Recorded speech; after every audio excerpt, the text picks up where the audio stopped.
Hi guys, this is Misty from the Book Rat, and this is my short story Saturday for Fairy Tale Fortnight. Today I'm going to be discussing stories in Silver Birch, Blood Moon, which is an anthology edited by Alan Datlow and Terry Widling, the fantastic team.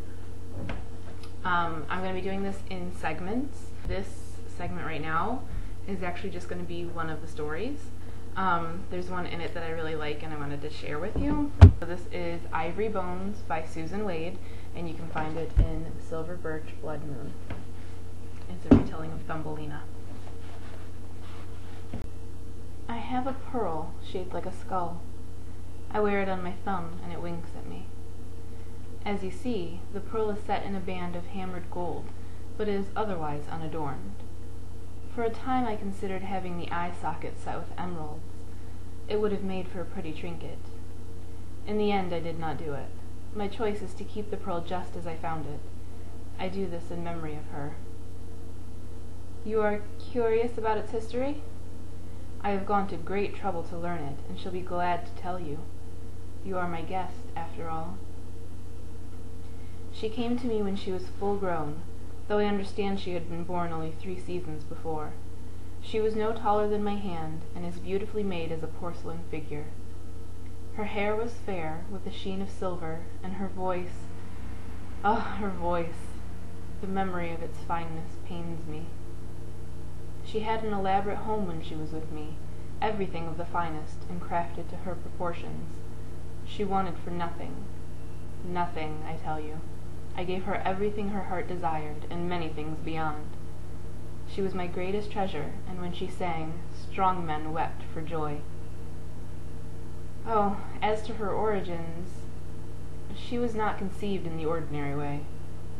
Her mother had longed to have a child for many years, but was barren, and so I understood she indulged in witchery. For this she took a silver disc that had come down to her from her mother's mother's mother, who was renowned as an enchantress. It is said this disc was formed from one of the tears of the moon, and would never tarnish, but remain always pure and shining. I have long sought for such a disc, like a coin imprinted with the aspects of the moon, and always shining. Sadly, my efforts have thus far proved fruitless. The witch took this disc, and laid it in the emptied polished shell of a large black walnut, which she had lined with the richest velvet. She fastened it with a loop of golden thread. This charm she took to a place she knew in the wood, where stood an ancient oak and a grove that was sacred to the goddess who lives in the moon. There the witch surrendered her treasure with a special incantation, with tinctures of herbs and many fragrant blossoms. In exchange, she pled for a pearl beyond price, a life. She petitioned the goddess for a new-formed life, to be her child and her comfort, a daughter to carry on her witch's line. You can see by this that the witch was very clever, for she knew a life transformed is likely to return to its true nature in time, while a life shaped anew by a god is an entirely different thing. Still, she dared greatly to ask it. She sang her chant from the time of the full moon rose until it set. At moonset, she cut her thumb with a silver knife and spilled her blood at the base of the tree to seal the compact. Then she made her way home to wait. At moonrise on the 3rd day, when she returned to the grove, the walnut still lay where she had placed it. With a cry of rage, the witch struck out at the great tree, giving it such a blow with her knife that the sap bled freely. Its face still wears the scar. Then she caught up her rejected treasure and bore it home. But when she arrived and opened the walnut shell to retrieve the sacred disc, what should she find but a tiny, perfect baby girl, sleeping sweetly among the folds of velvet, her skin like milk and her lips like roses. The witch-mother gave a cry of astonished joy, and the babe stretched and yawned and blinked open her eyes, which were purest green like a new leaf in the sun. And at the sight of those eyes, the witch's heart misgave her, for she understood then the gravity of her transgression in the grove. Still, her joy in her new daughter was very great, and she resolved to make offerings at every moon, until she should be forgiven and regain the goddess's favor for herself and her child. She named the child Felicia, which means joy, and never doubted that her daughter would grow as tall as other children, though doubtless twice as lovely. Meantime, the witch fashioned many clever things for the babe: a willow twig stand for the walnut cradle, a coverlet of lamb's wool for warmth, a dried juniper berry for a rattle. She nursed the child on milk sweetened with flower nectar and herbs, and fed her only the finest grains and sweetest fruits. It is true the child grew quickly, though not as quickly as the witch mother had hoped. At 7 months she appeared as a 7-year-old child, but was no taller than a man's thumb. And even as a woman grown, she was not a great deal taller, for this is the way of gifts from the gods. They may dazzle with their magnificence, and are never ordinary.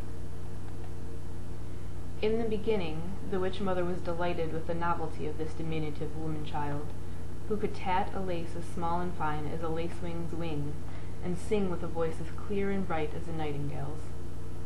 So fine was her lace that the spiders all spoke of her with envy. So sweet was her song that the birds gathered round her window to listen in admiration. Felicia fed and stroked them, and the birds became her loyal friends, singing chorus to her melodies. One swallow became her particular confidant, and would fly many miles carrying messages to her other friends. But come spring, the witch mother grew impatient of her tiny daughter's limitations. The girl could not so much as gather herbs from the wood, for her size made her vulnerable to the smallest predators. "A rat or a hawk could swallow her whole," the witch was heard to mumble. "They are large as a cow compared to her, and the venom of an insect would be to her as deadly as the venom of a snake. Why, the very household is fraught with mortal dangers, a drawer shut or an ill-timed step taken. Quite insupportable."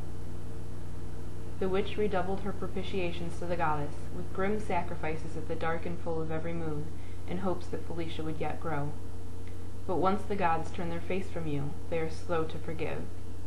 When the witch's offerings had no effect on her daughter's size, she began to plot another way to profit from the situation.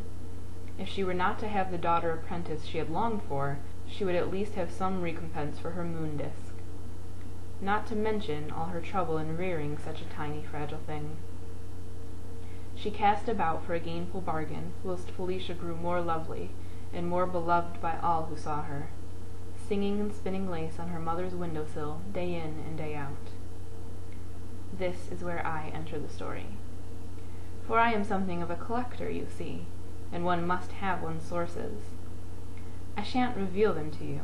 Naturally not, for they are of great value to me. Suffice it to say that word came to me of the witch's tiny treasure, and of her willingness to part with it for a price. Also of Felicia's beauty and grace, and of her lovely voice. You yourself have remarked on my appearance. You likened me to a mole, I believe? Yes, I quite accept your valuation. I am not an attractive man, and it is true I am quite short-sighted. But however unlovely and blind I may be, I have a fine appreciation of beauty. You have only to look around you to see the truth of that. I knew at once Felicia belonged here, among objects that could not rival her beauty, but would certainly serve as an appropriate setting for it. She was to be my priceless pearl, the crown jewel of my collection. The old witch drove a hard bargain, I'll say that for her. But the cost was nothing to me, not when it won my lovely Felicia. I made everything ready for her here, with the finest of craftsmen turned to the task instantly, I assure you. A tiny house, most cunningly made, with every convenience, and everything of the finest. And when the day we had agreed upon arrived, so did my lovely Felicia, brought on the back of her mother's cat. A handsome creature, if too knowing for my taste. Felicia was frightened of me at first. My lamentable ugliness startled her, but I flatter myself that she became accustomed to my appearance in time, and grew quite happy here. She could want for nothing in my care, after all, and could never doubt my adoration. We were happy enough in that winter, it seems to me. She quite loved the warmth and coziness of her new home, and came to enjoy my company, I believe. True, she missed the companionship of her friends, the birds, who had flown south to warmer climes. But we were content here together. We conversed on many topics. I taught her to read, and provided her with all the books she wished, copied over in miniature for her comfort. We shared our evening meal, mine here before the fire, hers in the dining hall of her own house, set there on that table. Her little house is exquisite, is it not? All of rare woods, and the floors inlaid with ivory and jet. She sang to me every evening, and I have never been happier. Her voice was as sweet and pure as a mountain stream. It is a constant anguish to me, pondering the question of why she should have been less content than I. Could I have given her more? I do not think so. It must be the nature of woman. Such inconstancy and acts of ingratitude could have no foundation in my treatment of her. Yes, of course, the story. My apologies. The seasons turned as they always do, and Felicia's birds returned with the spring. She was so elated by their company that I was delighted as well. I even caused that large stone ledge and pediment to be constructed at her window, so her avian friends might roost comfortably near her and visit freely. I can imagine nothing more that I might have done to make her happy. It is most distressing to me to think that I might have overlooked a single thing. It was most unfortunate that the birds should be such filthy creatures. The servants complained bitterly about their dirt. Eventually, I was forced to have the windows shut, and Felicia's house drawn a little way away from them. To keep it from becoming soiled. As summer drew to a close, I saw that she was pale and less animated. She no longer wished to sing of an evening, and when I pressed her, said, "I cannot sing. I have no voice for sadness, and there is no joy in me now." She said it was because her friends would fly away again soon with the cold weather and leave her alone. I assured her I should not desert her, but it made no improvement in her state of mind. Of course not. Who am I to compare with a flock of foolish birds? Without her songs, my evenings were sad and dark. I was quite desperate to restore her to happiness and voice. Was there anything I might have done? She was pining away, and I was mad with fear that she would die, for I could not bear to lose her. It came to me that a companion would cheer her, and that was when I brought her the songbird, whose cage stands there beside her house. A sweet-voiced canary, as tame and cheerful as can be.